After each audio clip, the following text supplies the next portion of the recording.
Yang ke-8 ya berarti ya? 2023. 2023 ke-8 ya berarti ya? 8. Jadi sejak memeluk agama Islam langsung berpuasa. Alhamdulillah waktu itu. Cuma memang waktu kalau yang pertama itu seru ya. Seru karena kan belum ketahuan. Dan di situ benar-benar baru sendirian banget. Masih benar-benar sendirian artinya yang tahu saya muslim juga waktu itu belum ada yang tahu. Saya baru benar-benar sendirian yang tahu. Apa sendiri aja sih. Jadi saya bulan Februari kalau nggak salah tuh waktu itu sekitar bulan Juli apa Agustus gitu mulai puasa. Kita puasa ya. Nah di situ jadi saya hijrahnya itu saya mengucapkan kalimat syahadat itu bulan Februari. Di situ saya masih belajar sendiri, apa namanya ya YouTube juga ya, sholatnya apa sendiri. Setelah mempelajari agama Islam itu selama 2 tahun, gitu. Guru saya sendiri waktu itu masih, kalau saya bilang aku pengen sholat gitu. Nah waktu itu dia masih ngomongnya gini, udah baca dulu Bible kamu yang bener gitu, masih kayak gitu. Jadi sepertinya dia sendiri belum yakin kalau saya harusnya sudah bisa gitu. Jadi, nah di bulan puasa itulah yang pertama itu justru baru dia telepon karena kita udah nggak ketemu langsung. Jadi hanya by chat aja dia nanya, kamu masih percaya nggak Yesus Tuhan? Aku bilang enggak dong. Aku bilang, kalau gitu kamu udah bisa dong ngucapin kalimat syahadat. Udah lama. Aku bilang dari bulan Februari baru dia kaget. Nah, kamu gimana ini ngucapin kalimat syahadatnya di mana? Kok aku nggak tahu? Dia bilang gitu. Aku tahu. Kondisinya seperti itu gitu. Jadi itu yang puasa pertama dan waktu itu keluarga kan sebulan ya. Jadi prosesnya memang alhamdulillah waktu itu memang lucu sih. Setelah udah mulai ketahuan tuh kayaknya cepet gitu langsung pada tahu semuanya gitu. Langsung cepet. Jadi waktu itu saya memang apa ya? Cuma dalam hati tuh gini ngomong, gimana kalau misalnya ketahuan suatu saat apa ada orang lihat saya sedang sholat, begitu aja. Dan bener, besokannya tuh ada yang lihat, ada yang tanya, ada yang, ya itu salah satu teman saya juga nanya gitu kan. Dan udah gitu ketahuan juga sama keluarga gitu, nggak ketahuan juga sama keluarga. Dan akhirnya ya sudah mereka pada masih bener-bener aneh kan ya. Waktu saya masih ke rumah ibu saya, masih ke rumah adik saya di Bandung. Jadi mereka lihat saya puasa tuh mereka ya gimana gitu, masih gimana gitu. Tapi ya sudah dijalanin lah. Kalau yang paling serunya sih anak-anak waktu anak-anak dulu. Jadi mereka puasa pertama tuh kita masih diem-dieman aja gitu kan. Ya memang mantan suami papanya kan nggak terima. Jadi marah lah dia kalau dia tahu kita puasa. Jadi anak-anak tuh kalau lagi sahur tuh dulu lagi tidur tuh aku bangunin cuman tim aja gitu biar jangan ribut gitu kan. Berapa usia anak-anak saat itu? Waktu itu masih SD. Masih SD. Putra 2, 1 putri. Kembar kan yang kedua, ketiga itu kembar. Yang besar Ben, Benedict, yang kedua Verena, yang ketiga itu Timothy. Timothy berapa usianya sekarang? Verena dengan Timothy waktu itu kelas 3 SD kalau nggak salah, kelas 4 SD ya. Saya lupa ya, sekitar kelas 3, kelas 4 SD lah itu waktu itu. Berarti kakaknya di atas itu? Iya. Sudah SMP? Sudah SMP. Belum, waktu itu masih SD. Masih ada juga? Masih SD, tapi dia baru masuk. Tidak. Dia masuk, kalau dia masuk Islamnya itu pasti SMP ya. Dia kelas SMP kelas 1 itu baru masuk Islam itu dia. Cuma sudah diajarkan untuk berpuasa? Enggak, puasanya baru di situ dia. Kalau di situ dia belum. Jadi waktu itu saya ngeliat teman saya yang non Muslim gitu. Saya ngeliatnya kasihan kamu nggak masuk surga gitu kan. Nah jadi itu terus, makanya itu saya pengen jadi guru sekolah minggu, makanya saya pengen, ya pokoknya aktif lah biasa di gereja gitu. Jadi sampai saya kuliah tuh juga seperti itu sebetulnya. Di masa itu saya pengen, dan kebetulan roommate saya masuk Islam, jadi rasanya gimana gitu ya, kamu kasihan banget sih gitu kan. Sama seperti saya tahu, makanya ketika saya masuk Islam, saya tahu pandangan mereka ngeliat saya tuh, saya tahu, saya ngerti. Kamu pasti ngira saya itu sebetulnya yang menjadi, kenapa gitu saya menjadi akhirnya memilih untuk hijrah gitu kan. Semua itu yang kita lakukan dalam setiap kehidupan kita ini adalah harus ada dasar hukumnya kan ya. Apapun yang kita lakukan. Kebetulan mungkin pekerjaan saya memang di tempat yang memang penuh dengan dasar hukum gitu loh. Jadi apapun kita lakukan ya dasar hukumnya ini. Kenapa harus begini ya karena dasar hukumnya ini. Nah, begitu juga gitu dengan hidup kita sebetulnya. Iman kita itu kalau menurut saya ya, memang harus ada dasar hukumnya. Harus jelas dasar hukumnya. Sekarang kalau misalnya dasar hukumnya tidak kita tahu ada banyak kesalahan di sana. Siapa yang tulis, bagaimana sejarahnya. Jadi gini Mbak, untuk mengetahui suatu hukum ya itu aturan atau peraturan lah di negeri ini. kalau kita mau ngerti filosofinya kenapa aturan itu keluar, kita harus lihat waktu itu ini aturan ini keluar karena apa? Apa yang terjadi? Latar belakangnya apa? Sejarahnya apa? Nanti dari situ kita mengerti itu. Berarti hukum ini sebetulnya arahnya kemana? Si pembuat hukum itu maksudnya apa gitu. Nah, oke, saya memang bukan sarjana hukum, saya tidak berlatar pendidikan itu, tapi pekerjaan saya menuntut saya gitu. Jadi apapun juga Anda bisa membela diri Anda ketika Anda punya bukti hitam di atas putih. Itu menjadi dasar hukum gitu. Ketika Anda ada saksi, itu bisa menjadi penolong Anda ketika itu saksi yang benar. Tapi kalau justru sebaliknya, kalau misalnya dia justru saksinya yang akan menjatuhkan Anda, kan itu kan. Jadi artinya dasar hukum itu sebetulnya berat banget gitu kalau menurut saya ya. Itu apalagi kita ini bicara soal iman. Kita beriman yang mana ini akan berlaku untuk selama-lamanya. Bukan hanya sampai kita meninggal loh. Justru berlaku mutlak itu setelah kita berpulang nanti kan. Ya. Berpulang dan itu berlaku untuk selama-lamanya. Apakah Anda tidak akan berpikir untuk mempersiapkan yang terbaik? Baik, tapi pengen tahu yang mana yang benar, mana yang salah nih gitu loh. Nah jadi itu yang membuat saya ya tidak bisa berlanjut di situ karena dasar hukumnya, mohon maaf untuk saudara-saudara saya yang non Muslim, yang masih Kristen, ya ayo silakan mempelajari Bible-nya dengan sungguh-sungguh, dibaca yang benar gitu, dibaca yang benar, pelajari sejarahnya dengan sungguh-sungguh. Bagaimana terjadinya? Bagaimana sejarah penulisannya? Kenapa bisa terjadi seperti itu? Saya mungkin tidak bisa di sini mengungkapkan bagaimana sejarah secara jelasnya ya, karena yang punya ilmu itu udah banyak, yang lain di YouTube juga udah banyak yang bisa menjelaskan hal itu. Bagaimana sejarah yang paling sampai saat ini yang paling tokoh yang paling saya kagumi ya Menahem Ali ya, Dr. Menahem Ali sama Dr. Bapak Kainama ya.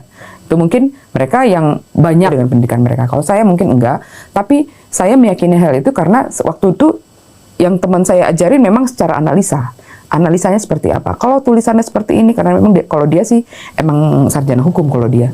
Jadi secara ininya mungkin dasar hukumnya kita membacanya dari analisa itu. Tapi saya menemukan ada bukti-bukti dokumen-dokumen sejarah. Sebabnya saya bilang saya hanya bisa bicara sama teman-teman saya, saudara-saudara, keluarga saya yang masih di dalam kekristenan. Ya silakan mempelajari Bible-nya dengan sungguh-sungguh, bacalah yang benar gitu. Kalau lu emang benar-benar baca yang benar, insya Allah ketemu lah mana yang penjelasannya itu seperti apa gitu. Mungkin itu ya Mbak yang bisa saya jelaskan. Karena memang di suatu trigger ya, salah satunya gitu ya, bikin orang Kristen marah. Jadi maksud lo gue kagak mikir gitu, nah gitu kan. Tapi faktanya di lapangan,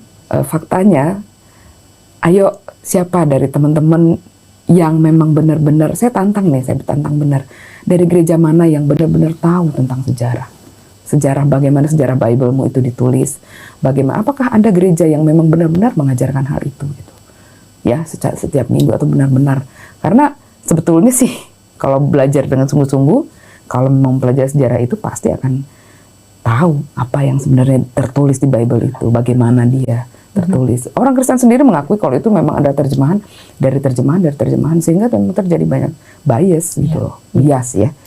Pergeseran makna itu udah banyak sekali gitu. Ada peristiwa menarik yang sejarah perbandingan agama-agama di dunia itu seperti apa gitu kan. Nah, terus udah gitu Natal itu emang perayaan yang kayak gimana gitu ya, sebetulnya sejarahnya apa gitu kan. Nah, terus bahwa sebetulnya kesimpulannya itu dari yang saya pelajari selama 2 tahun itu, bahwa ketika ada pernyataan seperti itu di mading gereja, ditempel di gereja ya kan, ya di gereja loh, ditempel di gereja, artinya itu pengakuan dari mereka gitu kan. Artinya saya sudah tinggal oh ya berarti benar gitu kan.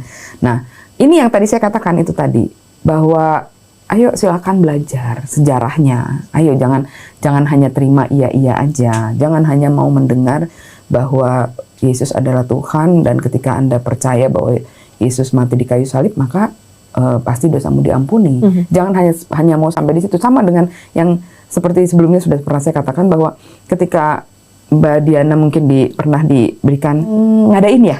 Pertama itu kan siapa yang ngadain. Kemudian pasti Mbak mencari tahu kebenarannya, benar nggak gitu. Iya, bukan masalah tanda tangan doang. Kalau soal tanda tangan gue gampang tanda tangan, tapi kan masalahnya kebenarannya. Terus gue duduk manis diam nungguin bertahun-tahun gitu. Tapi ujung datang si 1 miliar. Iya. Nah gitu loh maksudnya. Jadi pasti kan harusnya seperti itu. Ya ayo, makanya jadi saya mengajak, pinginnya sih saudara-saudara saya tuh melihat gitu, ayo yang benar. Kita nggak ada pemaksaan kok. Dalam Islam tuh tidak ada pemaksaan, tidak boleh. Tapi silakan dipelajari yang betul gitu. Jadi jangan sampai Anda membuang masa depan Anda selama-lamanya hanya karena janji yang manis gitu. Jangan sampai janji itu terlalu manis sehingga ya memang sih benar, semua juga kalau dijanjiin yang ini yang ya manis-manis semua mau ya gitu. Nah tapi ya ayo dipikirin lagi lah yang benar nggak itu janjinya gitu. Dan segala sesuatu itu bisa dijelaskan dengan clear, dengan ilmu pengetahuan. Jadi yang sangat menarik adalah anak-anak ini masuk Islam dengan keinginan mereka sendiri setelah ada penjelasan. Gitu. Jadi memang mereka bertanya, Mama kenapa masuk Islam? Ya saya jelaskan alasannya, karena Bible begini menunjukkan begini. Kemudian mereka tuh lucu loh, mereka tuh kita ngelihatnya anak kecil ya, masih SD waktu itu. Tapi mereka tuh waktu itu mereka menunggu penjelasan dari pihak sana loh. Mereka menunggu, mereka mencari sendiri.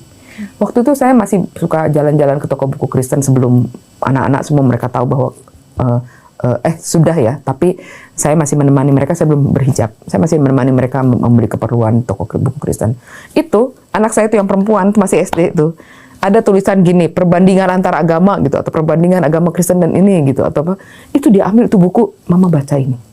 Which means, dia masih berharap mamanya, yang benar mah, baca dulu gitu. Yang benar gitu, baca dulu. Ya, nah, sampai suatu saat, ya, Mama baca gitu. Aku ambil buku itu, aku hargai dia, pendapat dia. Dan apa yang dia tanya saya jelaskan. Anak SD loh, anak SD. Kita mungkin berpikir bahwa mereka anak-anak sekarang tuh ternyata ya mungkin memang sesuai dengan zaman mereka, sesuai dengan kemampuan teknologi yang sebegitu cepatnya ya.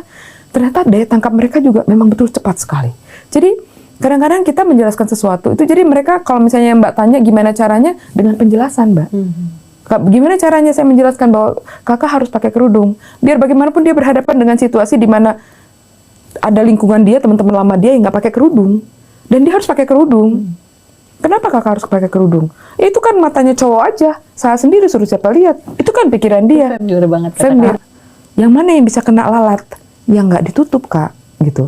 Kemudian dia pernah diajak teman saya untuk beli jam yang mahal. Yang mana yang mahal. Jadi dia ngerti yang dibuka-buka, yang ditaruh di talase yang terbuka itu harganya sekian. Di atas, habis itu kalau mau lihat mesti susah bukanya dan itu pasti ini masih terbungkus rapi gitu loh.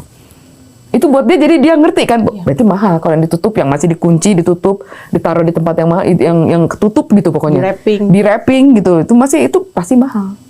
Nah, itu demikian juga dengan kakak. Sayang kak, kalau badan kakak harus dilihat sama semua orang. Nggak boleh semua orang lihat badan kakak. Gitu. Jadi saya juga mengajari ini untuk yang laki, karena yang laki juga ada auratnya juga kan. Dan mengajari mereka bahwa tidak boleh siapapun memegang bagian tubuh kalian yang nggak boleh. Gitu. Jadi itu sekalian mengajari mereka untuk menilai diri mereka bahwa diri mereka berharga gitu. Nah, termasuk juga sholat, kan keteraturan ya, itu jelas-jelas banget. Masalah keteraturan, masalah puasa. Alhamdulillah ya mereka ternyata nggak sulit loh Mbak. Dulu mungkin umat di luar muslim ya sama seperti saya dulu. Dulu mikirnya gini Mbak, gimana coba? Bohong mereka itu puasa. Mana kuat, nggak akan tahan gitu. Yang non itu begitu berpikirnya. Tapi sekarang ternyata ada satu keajaiban yang Allah siapkan buat kita, dan non muslim nggak tahu hal ini. Karena itu kita lakukan di setelah selesai sholat tarawih malam, kita mengucapkan niat. Ternyata niat itu adalah memerintahkan tubuh kita buat siap-siap ya. Besok lu puasa, perut lu nggak diisi makanan gitu. Itu sama dengan itu gitu loh. Nah, gak bakal lapar tuh. Nggak bakal lapar. Itu aneh aja. Bahkan ketika kita terlewat sahur, kadang-kadang kan ya namanya ketiduran ya, kelelahan, kita lewat sahur. Tapi karena udah niat malamnya, udah sholat tarawih, udah niat, besok karena tuh bisa aja gitu, biasa aja, masih bisa aja, santai aja gitu. itu alhamdulillah ya, maksudnya ini suatu hal yang baru saya temukan di dalam Islam gitu, betapa hebatnya Allah gitu loh. Dan jangan tanya lah berapa banyak ilmuwan yang akhirnya masuk Islam hanya gara-gara masalah puasa ini. Iya. Banyak banget ilmuwan yang masuk Islam hanya karena puasa gitu, hanya karena saya ada pernah cerita seorang dokter Mbak, dokter ahli enzim. Jadi dia justru masuk Islam gara-gara dia bingung kenapa orang Islam bisa buka puasa hanya dengan kurma. Kemudian abis itu taraweh lagi, sholat isya lagi, taraweh lagi, baru makan. Dan mereka fine-fine aja, baik-baik aja gitu. Dan dia masuk Islam gara-gara itu. Hanya gara-gara itu, pikir-pikir ya. Tapi itulah. Iya. Semuanya dalam Islam bisa dijelaskan. Karena sumbernya beliau itu justru yang sangat berilmu gitu. Saya nggak ngerti gitu. Saya nggak ngerti bagaimana cara berpikir beliau. Tapi yang pasti kalau kita mau baca Quran, it's very clear. Jelas banget sebetulnya. Mudah. Nggak sulit untuk memahami yang ayat yang satu itu justru. Quran memang bahasanya sangat tinggi, keren banget. Paling memang nanti yang itu berikutnya ya, bahasan berikutnya. Tapi yang ini, jadi artinya gini, perintah menggunakan hijab itu untuk perempuan muslimah sebenarnya adalah suatu kewajiban. Dan setelah saya membaca itu, ya terus terang namanya sedang bersemangat ya saya dan saya tahu bahwa itu untuk menjaga diri saya, untuk menjaga kehormatan saya. Jujur waktu itu saya malu banget Mbak, ketika saya sadar bahwa ya ampun selama ini saya pakaiannya kayak apa gitu.